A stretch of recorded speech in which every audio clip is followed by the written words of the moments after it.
Megumi needs to come with me. It's time for violin. I am dedicated to have you learn to master Twinkle Twinkle Little Star.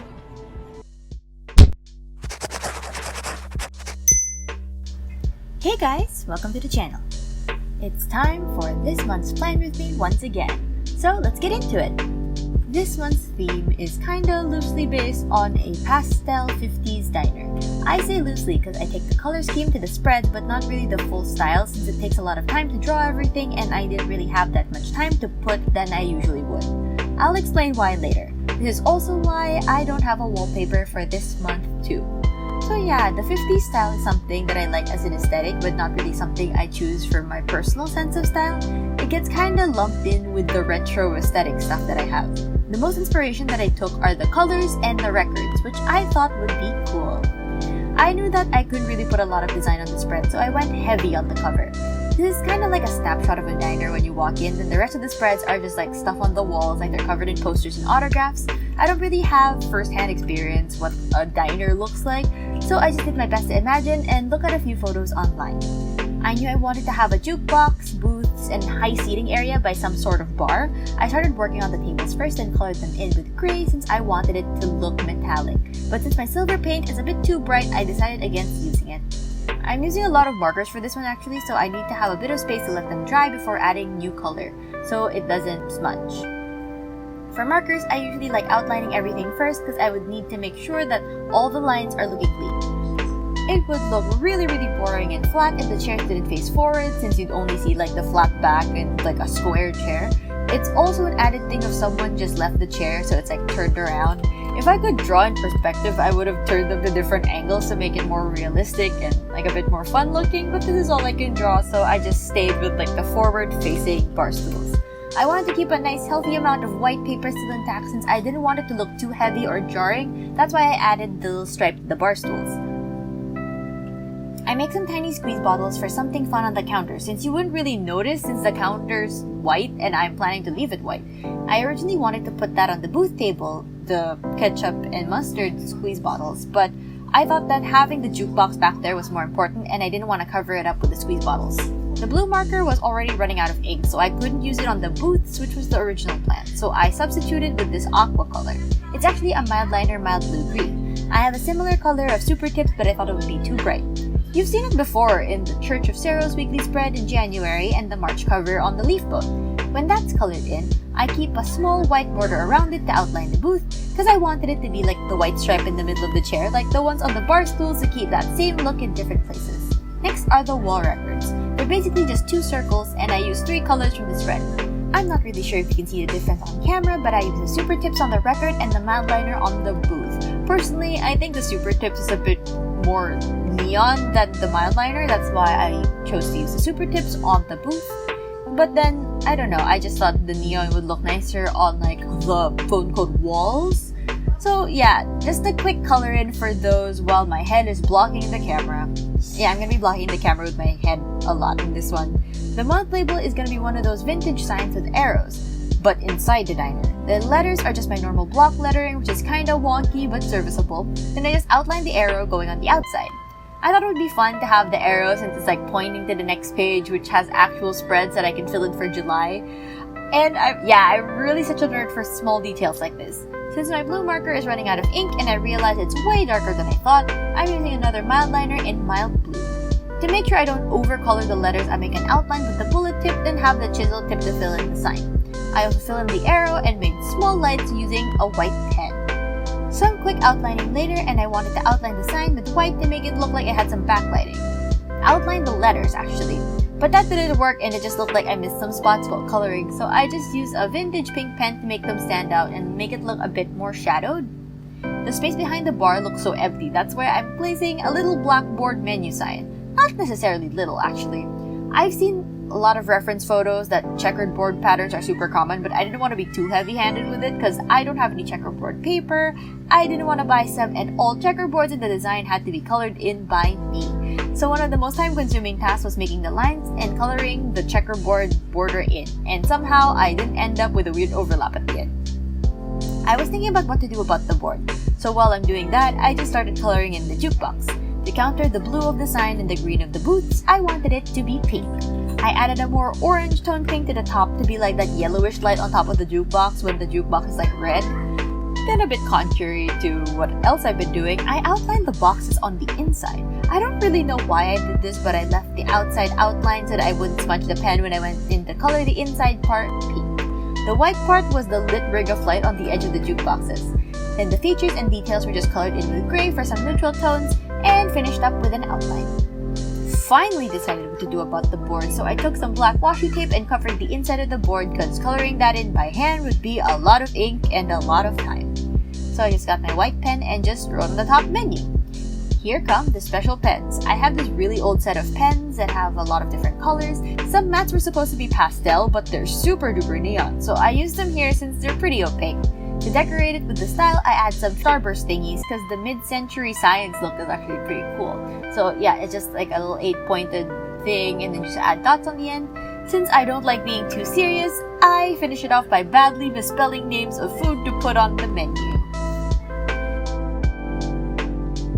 Now it's monthly time. I prep the washi first for the header so I know where to draw. This is kind of where I leave the 1950s look and really go for more of the colors.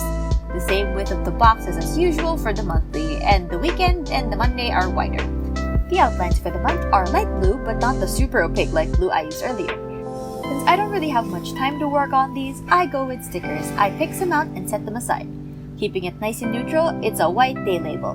Since it works so well with the color theme and space, it's a small square sticker on the bottom. I didn't want to add another blue part to the page since it's already got the grid, so the month label is an aqua color.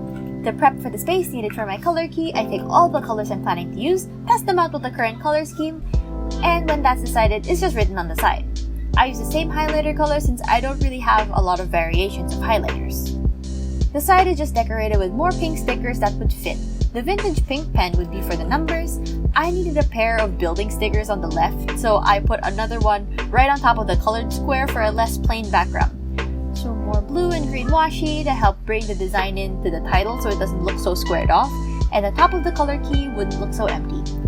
To keep at least some of that 50s aesthetic in the design, some sprinkling of music notes and some of those 50s starbursts to help it tie it all together. I colored the numbers with some dots later on, but now we move on to the weeklies. This is the first not timed weekly I've done in a while because I don't have regular classes anymore, so I just make this month's weeklies into a general to-do list for each day instead. I wanted to keep it super simple since I had a lot to do this week and I had to finish filming in 2 days. So I just made 7 boxes and used the 3 colors I've used to make a stripe on top for the header. Making the mini calendar took a bit of testing since I needed the colors that paired well and looked nice under a highlighter. Finally, I decided on 2 Muji pens, the bright pink for the days and then the blue for the numbers and then the mild blue-green for the highlights just to keep that color scheme all together. To keep some of that 50s look, I have this sticker that looks like a photo and I put that above the calendar so it looks like an old school printed calendar with the designs on the top. Then the to-do list would look like memorabilia on the walls. The dates are written inside the boxes with their corresponding colors. Then for the watch list of the week, I add a small designating area in each box to make it look like a little Polaroid. Now while I keep making those, here's why I was super swamped this week. Story time. I'm assuming most of you already know that I study in UP and we actually started the SEM late since we started classes in March. But June is when we're supposed to end. Regular classes are supposed to end at June 11 and finals week is supposed to be from 14 to 19. But, as most UP students know, that doesn't mean suffering is over. Most actual exams try to happen during finals week, but profs can schedule project due dates way past that, because the deadline for passing of grades for profs is usually a good 2 weeks past the finals week.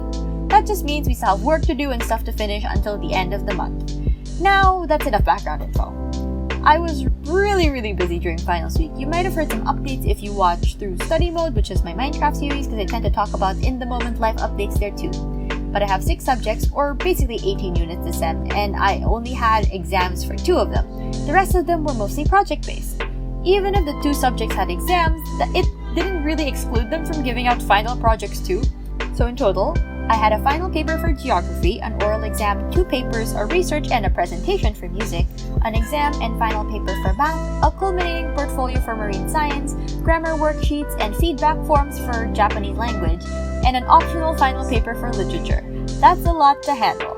A bit more background info actually, I'm a non-major and that just means that I need to find a course by next semester or UP would kick me out. So now I'm preparing for applications. I'll expand on my non-major talk in a dedicated video or something.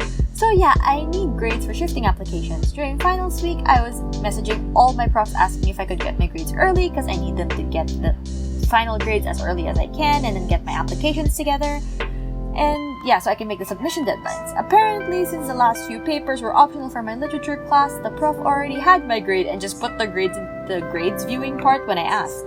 But I still had the final paper and I already started on it. So I just did it anyway because I put too much effort into reading that 30-page essay for that final paper to just drop everything.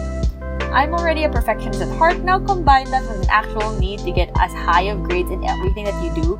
Now that's pretty dangerous. So now I'm just real nervous for what grades I'm gonna get and if I'm gonna get them on time. Especially since some profs didn't respond to my multiple emails and ways to contact them. Then after contacting them to no response, you get a surprise. Like, yeah, surprise! I'm gonna go assign a final paper that you probably forgot about and thought your sem was almost done. So that's already a lot of ACAD stuff going for me. But wait, there's more.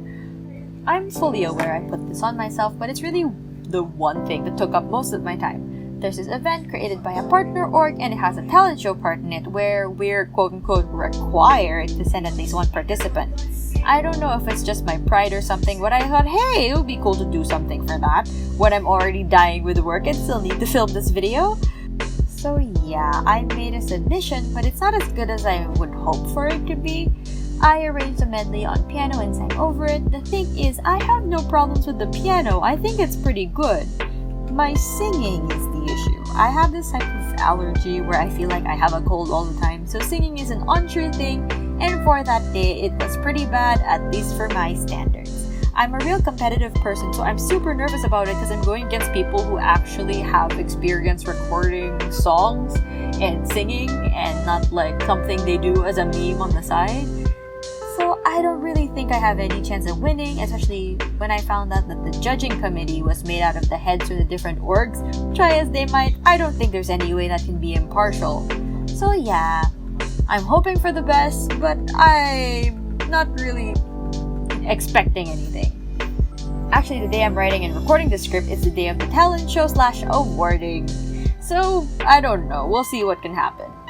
So yeah, as you can see, it was a very busy couple of weeks, so I could really find the time to make a wallpaper in that area since it also takes up half a day of work. Now let's get back to my spreads. I know this is the third time I've used this habit tracker already, but it just matched the theme so well that I had to use it. So I guess my cardboard circle maker is keeping itself useful. I started by making the middle circle with one of my small pink sticky notes. I got that so it wouldn't stick out of the page and make the notebook any bulkier than it already is. So I just need to divide the circle some more. Now, it's a bit different since I need to divide the circle into 31 spaces. That was a bit of a challenge since the last ones were 28 and 30 days. This is supposed to be a double record player, and of course the circles are the records. Then, when I've done the stuff I've listed for the day, I just need to color each space black. Then I just sketched in some dials and the needle on the record player. I outlined the circle with the marker so I can color it in. I was actually a bit nervous that I'd run out of ink again since it's almost the entire page that I need to color. Then on the other side, I colored with my blue mildliner, and I was more nervous for this one because it's more expensive than a normal Super Tips marker, and running out of it would be horrible actually because I need to save up and buy another one. It's just a quick coloring in of the dials and the arm with the needle. The lines take a while to make since I have to draw them in twice. I have to sketch them out, plan out where the circles are going to go with my pencil, and then trace over them with actual pens so that it would stay in place. The cardboard circle maker is a bit shaky, so I don't like using it to make the permanent lines. So now I just draw it on manually, even if it's kind of inaccurate. It's a lot more accurate actually than doing it in one pass with the circle maker. Then a thicker line all the way around the edge of the circle, just to make it a little bit cleaner. Then just finishing up the other side the same way, leaving a small wedge for the labels.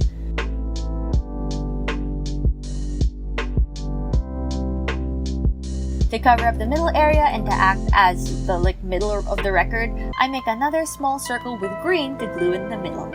Now commence the creation of dust as I try to erase all the pencil lines. then color in the rest of the design. Going back to weeklies for a little bit, I wanted to have some more fun with the weeklies, so I added something like a drop shadow on the sides of each box in the corresponding color, just so when you flip through it, you can see a bit more life and a bit more color.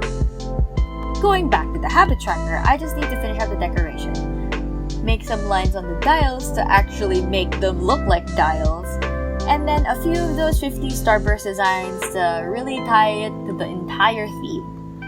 My exercise and sleep tracker is the same old one I've always used, since it's pretty effective for my purposes, honestly. Since the grid of the month for the calendar is blue, I made the numbers blue, then I make the box surrounding it a bright pink. For the designs, I start by tracing circles for the records, then start adding stickers to help tie it in with the monthly and the weeklies. I really like this roller skate sticker since it's something I associate with the pastel diner aesthetic, and I just keep layering that with a little bit more stickers to fill up the sides. To keep it simple, I just write the titles on top with my normal handwriting. Then just some 50 starbursts to tie it all together. I make more records on the side and just put some black dots to get it ready for the music notes. Then I fill in the sides with the color code, and that's it! Here's my bullet journal spreads for the month. I really hope you guys find this interesting, even if I did have to rush the production of it. Since it's kind of my break already, I hope that I can put more effort into the videos I make now that I supposedly have more time. What do you guys think of the spreads? Any suggestions for monthly themes? Leave them in the comments below. If you found this video interesting, hit the like button. And if you want to see more videos like this from me, then hit the subscribe button and the bell to know when a new video is out. I try to upload every week, Monday nights at 8. I guess that's all for this video. Bye guys!